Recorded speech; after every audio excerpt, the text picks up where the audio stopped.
Brard a été fondé il y a plus de 40 ans, en 1982, par André Brard. Il s'agissait à l'époque d'une structure artisanale. Nous sommes maintenant très loin de l'artisanat. Néanmoins, nous sommes restés fidèles aux symboles et certaines valeurs de l'artisanat. Aujourd'hui, l'entreprise Brard est l'une des plus importantes entreprises de menuiserie d'agencement en Île-de-France, notoirement connue et reconnue. Notre vision est celle portée sur la transition, le savoir-faire, la recherche, l'innovation. Des investissements sont faits en ce sens pour nous équiper de machines traditionnelles, innovantes, à commande numérique, pour un meilleur service, augmenter nos capacités techniques de production, mais aussi pour un confort et une sécurité optimale pour nos équipes. Sans oublier, bien sûr, la transition du numérique depuis plus de 20 ans, avec pour objectif le zéro papier et la donnée dessaisie en une seule fois au profit de tous. Alors, des projets emblématiques dans l'entreprise Brard, il y en a de nombreux. Mais le premier qui me vient à l'esprit tout de suite serait celui d'AstraZeneca, un des plus gros projets d'agencement de plus de 8 millions d'euros et surtout d'application de nouvelles normes à cette époque dans le bâtiment. Chaque ouvrage était une pièce unique et d'une complexité particulière. Aussi, un autre projet plus récent qui consistait à réaliser un lambris bois de plus de 1200 m² qui imitait un voilage avec toute sa complexité de formes courbes. La complexité était également réglementaire puisque nous étions dans un établissement recevant du public. Et à ce titre, notre entreprise détient un PV-feu spécifique pour cet ouvrage. Je ne retiens pas plus de 2 exemples, mais un grand nombre de projets emblématiques ont été réalisés par notre entreprise depuis plus de 40 ans. D'abord, avant tout, une écoute, une analyse des besoins, tout en respectant l'esthétique et l'usage de la demande.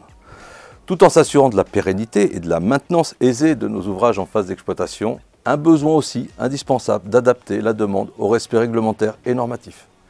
Et plus généralement, je dirais le sérieux d'apprentissage continu des matériels de pointe, de l'expertise des matériaux et de son évolution dans le temps.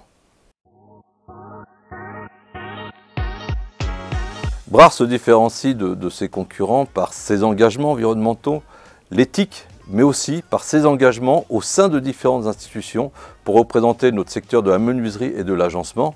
C'est aussi notre capacité de nous adapter à tous les types et tailles de projets. Notre parfaite connaissance, bien sûr, réglementaire pour mieux conseiller nos clients, est une force en soi. Nos projets de développement sont principalement axés sur la stabilité des actions menées ces 2 dernières années, tant sur le plan organisationnel que sur l'accompagnement des nouveaux recrutements. Également, ce qui est déjà en cours, à savoir la réorganisation de notre outil de production et l'investissement de nouvelles machines numériques.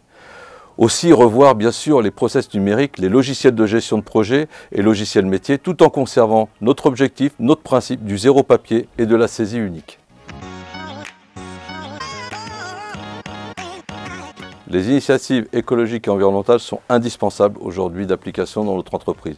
Nous utilisons les colles à réactifs polymères sans solvant, ainsi que les colles acryliques avec polymérisation à température ambiante. Nous luttons contre la teneur des COV dans nos produits et aucun de nos produits ne contient de formaldéhyde. Nous sommes attentifs à ce que nos bois employés soient suivis par la certification des ONG PEFC ou FFC.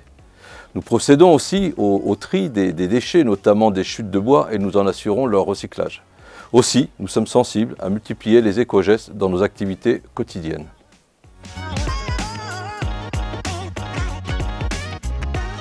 Il est, je crois, indispensable pour les chefs d'entreprise et les collaborateurs de s'investir bénévolement dans les organisations professionnelles. Nous, en tant qu'acteurs majeurs de la menuiserie et de l'agencement, nous bénéficions d'une reconnaissance dans notre secteur. On s'appuie sur cette reconnaissance et nos connaissances techniques, normatives et réglementaires en nous engageant au sein de différentes institutions pour représenter le secteur de la menuiserie et de l'agencement de manière efficace. Certains membres de direction participent en tant que jurés pour des examens et siègent dans des institutions comme celui du conseil d'administration de la Chambre française de l'agencement.